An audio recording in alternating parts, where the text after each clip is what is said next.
As we come through this part, we always enjoy, you sort of wind into the garden rather than a direct approach, which sort of allows you to leave all your stress and garbage back there. I didn't know to begin with what to expect. I just figured, okay, we're going for a walk, so what, you know.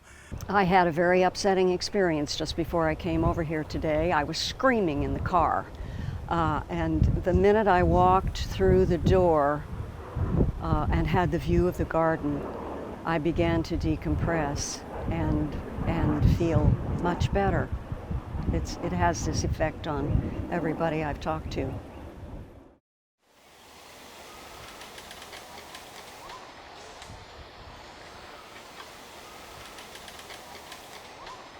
Once you got into the garden, every corner, this garden designed to aware what you feel.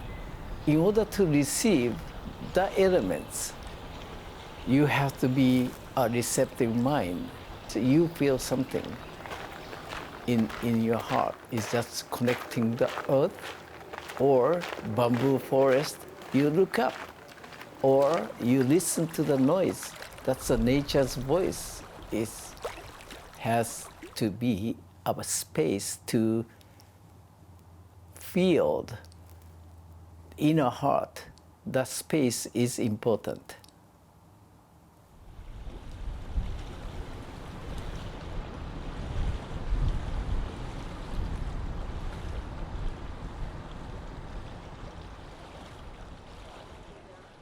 I had people in my group that were stroke victims, people dealing with arthritis issues, and any other number of issues, cancer as well.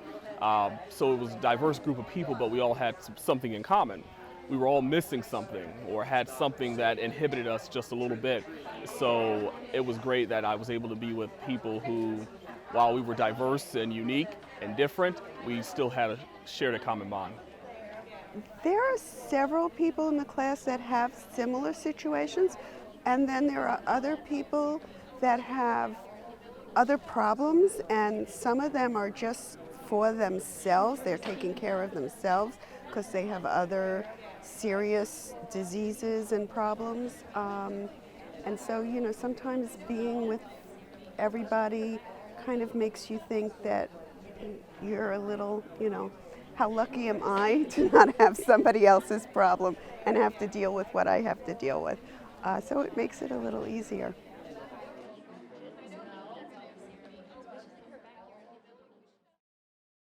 I'm from New Jersey originally, and the year we came, I think New Jersey had 18 snowstorms, one after another, and I said, okay, I give up.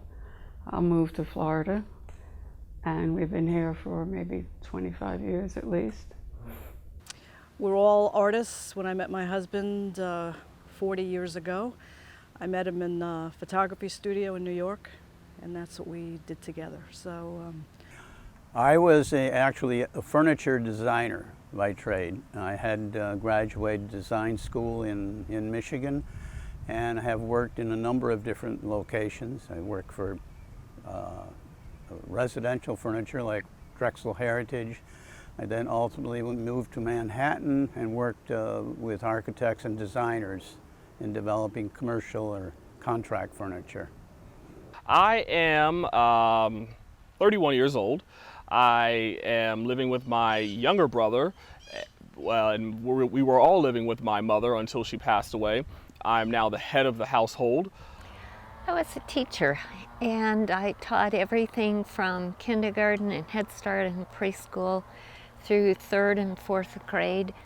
I also taught English as a second language, and I ended up with what was probably the most enjoyable. I taught science to gifted students grades 4 through 6, so I was able to have my kids for 3 years in a row, and that was just a lot of fun. I grew up on a farm in Nebraska, graduated from high school in a small town, 5,000 people. I went to school at the University of Nebraska in Lincoln. as a music major, a voice major, and I went to the big city, New York. I lived there for 7 years, trying to break into the opera biz, which is virtually impossible unless you are spectacular, and I guess I wasn't spectacular enough, although I was quite good. My background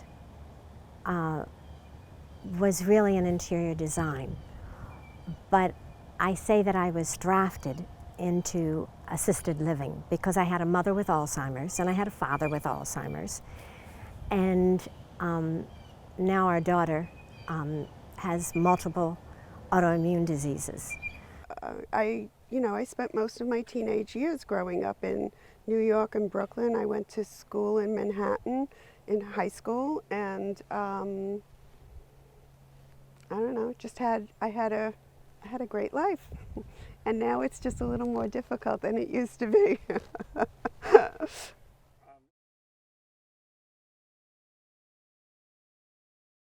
My daughter has rheumatoid arthritis, and she found out through one of her group meetings that it was available to people to come here to do walks in the garden.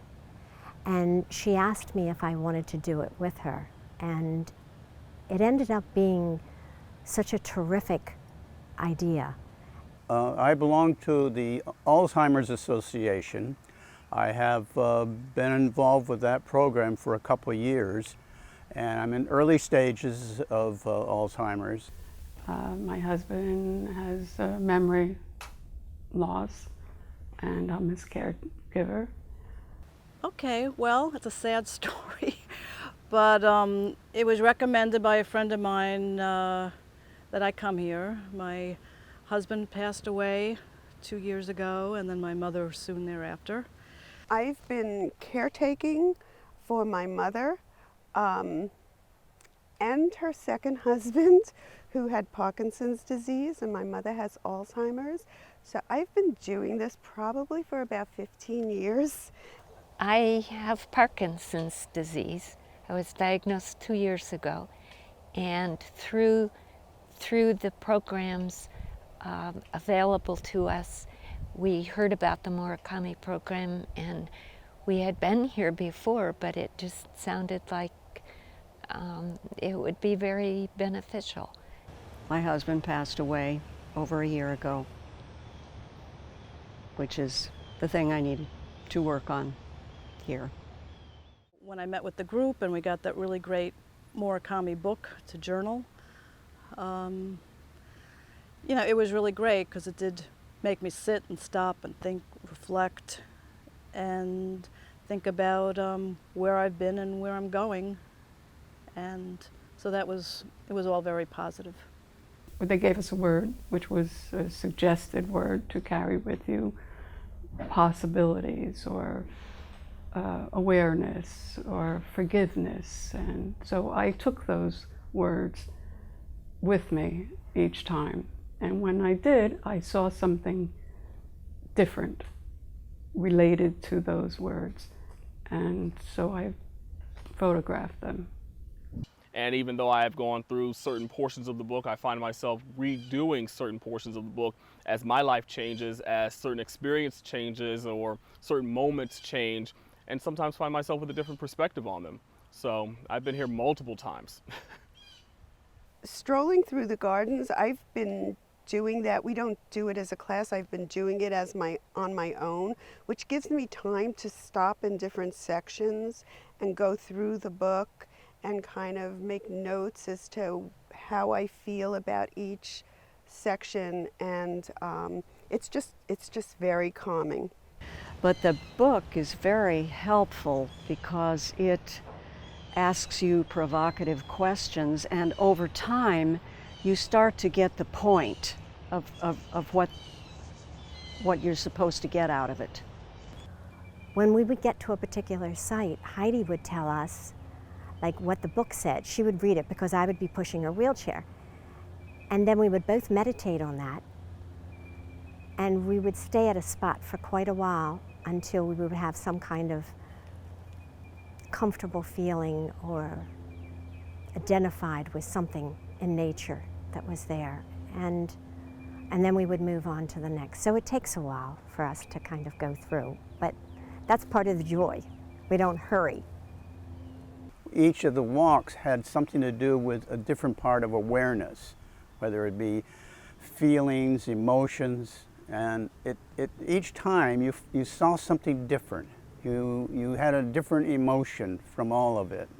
One thing that I've noticed is I have quite a tremor in my right hand because of the Parkinson's, and I really can't write well without it looking like an oscilloscope reading. And yet when I'm in the garden, it seems to lessen. The tremor seems to lessen. And so I've actually been able to write my thoughts without too much difficulty. I found the stroll for well-being perfect. It was what I needed at the time. When I first started it, I had no idea what I was getting into. But once I came to particularly the second trip or the second visit here at Morikami, it began to become more understanding as to what the stroll meant for me personally. But I come here during the rain, I come here at different times of the day when the lighting is different, and just take the time to just sit and reflect and listen to the bamboo gardens and, things that we would have done together that now I'm doing on my own, but I didn't want to stop what it is that I enjoy doing.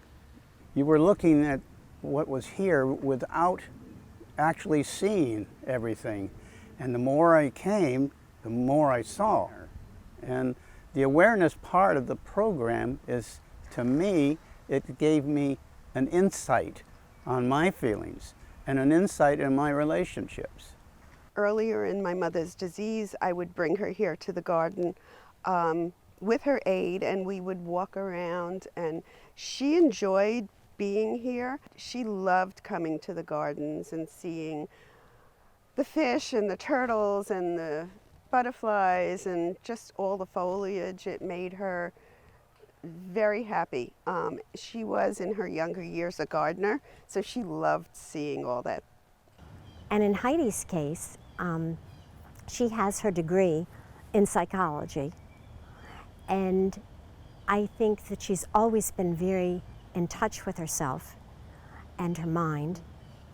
So this is allowing her to be back out in nature, to see it in a different light and to slow down, but to embrace it and to get so much more from this, where it gives her another tool and it allows her to actually forget. That's what she says. She forgets that she's not out riding her bike, and she forgets about the pain that she's in, and she's able to have a wonderful visit here. All of a sudden, I just felt the peace of the garden just descend on me, and it was just beautiful, and enabled me to get back and go to sleep and get some rest. It stays with you.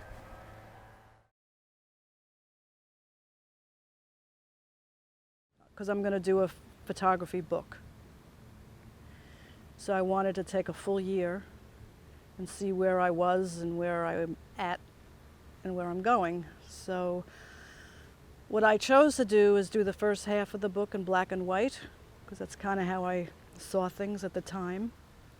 And my vision really is to do the second half in color, as a positive step, having been through the darkness and going through the light. But I really haven't formulated any plans for my future. It's too soon.